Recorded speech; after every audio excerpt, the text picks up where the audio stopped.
और अब जरा केरल की तस्वीरें भी आपके सामने रखें। केरल में भी देखिए भारी बारिश के बाद वहां के जो लोग हैं वो लबालब भरे डैम के खतरे से जूझ रहे हैं। डैम में पानी भरने की वजह से उनसे पानी रिलीज करना जरूरी हो गया है। सरकार ने 11 बांधों को लेकर रेड अलर्ट जारी किया है और इसी के साथ साथ अभी जो खतरा है केरल में वो टला नहीं है। लोगों से सुरक्षित जगहों पर जाने की अपील की गई है और यह भी कहा गया कि सुबह 11 बजे इडुक्की बांध से पानी छोड़ा जाएगा और इडुक्की जो इलाका है वहीं जलाशय के पानी से एर्नाकुलम जिले में बाढ़ का खतरा हो सकता है।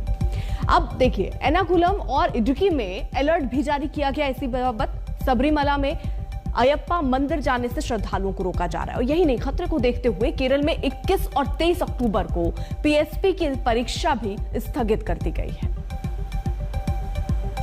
तो ये तस्वीरें कुछ केरल की हम रख रहे हैं जहां पर बाढ़ से हाहाकार मचा हुआ है। उफान पर नदी और नाले हैं। रेस्क्यू ऑपरेशन भी कई जगहों पर इस वक्त चल रहा है और साथ ही साथ बाढ़ से भारी तबाही वहां पर हुई है। मौसम विभाग ने ऑरेंज अलर्ट जारी किया है, यानी कुछ दिन अभी हालात ऐसे और बने रह सकते हैं। आशुतोष मिश्रा हमारे साथ, हमारे सहयोगी इस वक्त केरल में ही मौजूद हैं और वो ग्राउंड से इस वक्त हमें तस्वीर दिखा देंगे। आशुतोष, हम देख रहे हैं आधे डूबे हुए आप नजर आ रहे हैं। ये स्थिति केरल की है, कितने दिन ये स्थिति बनी रहेगी, इलाके में कितने लोग फंसे हुए हैं और रेस्क्यू ऑपरेशन किस तरीके से चल रहा है?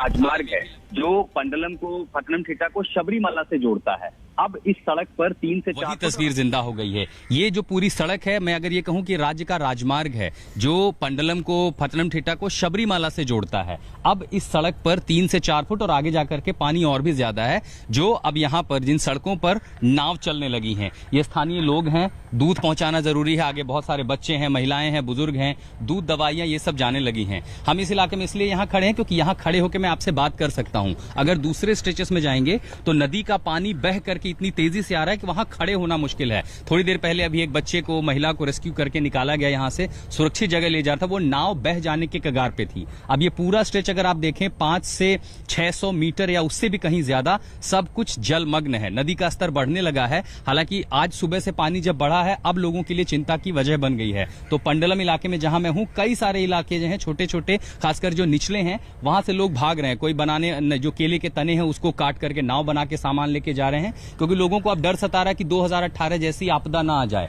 सबसे बड़ी बात है कि यहाँ एक तो प्रशासन नहीं है, हम नहीं देख पा रहे यहाँ एनडीआरएफ, एसडीआरएफ का ऑपरेशन कम से कम इन इलाकों में चल रहा हो। तो स्थानीय लोग जो हैं वो नाव बना करके आ गए हैं एक दूसरे की मदद करने के लिए। जिनके 2 मंजिला घर हैं, नीचे से या तो ऊपर चले गए हैं, जिनके पास 1 मंजिला घर है वो बाहर सुरक्षित जगहों पर चले गए हैं। लोग इस आपदा की घड़ी में इंसानियत की मिसाल बने हैं। जिनके घर 1 मंजिला है उन्होंने अपने पड़ोसियों को बुला करके ऊपर जगह दी है, मदद कर रहे हैं। जो स्थानीय लोग हैं, एक बार इनसे बात करने की कोशिश करते हैं। ये तस्वीर क्या आपको 2018 की याद दिलाती है? कितना डरावना था तब?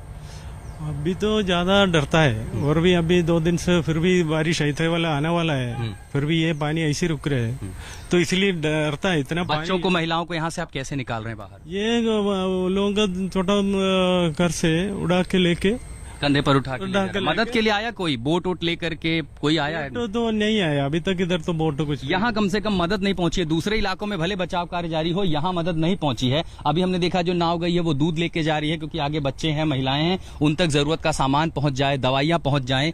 इन चुनौतियों में सबसे बड़ी मुश्किल लोगों के लिए ये है कि बुधवार को फिर मौसम खराब होगा, हाई अलर्ट का अंदेशा है। ऊपर से आज लगभग 13 जो बांध हैं उनका पानी छोड़ा जाएगा। वो पानी नदियों तक आएगा, नदियों का जलस्तर बढ़ेगा तो जो गांव उसकी चपेट में आएंगे वहां पानी बढ़ेगा। तो अगले कम से कम 3 से 4 दिन केरल के लिए बेहद खतरे की घंटी हैं। कुछ इलाकों में हालात सामान्य हुए हैं, चाहे कुट्टीपुल्ली हो, कोट्टायम हो, क्योंकि वहां लैंडस्लाइड थी, वहां सामान्य स्थिति हो गई। वो ऊंचे इलाके हैं। नीचे इलाकों पर चाहे एर्नाकुलम हो और खासकर ये पथनमथिट्टा डिस्ट्रिक्ट हो, ये जिला सबसे ज्यादा प्रभावित है और इसीलिए बिल्कुल। और ये आशुतोष तस्वीरें दिखा रही हैं कि अगर आप देखिए उस इलाके में कोई रह रहा होगा जहां पर अब खाने की दिक्कत है, घरों में पानी पहुंच रहा है, कहीं बाहर आप जा नहीं सकते, इंटरनेट बंद है, आवाजाही बंद है, तो कैसी परिस्थितियों में लोग वहां रह रहे होंगे। एक छोटे से ब्रेक के लिए रुक रहे हैं, आप देखते रहिए आज तक।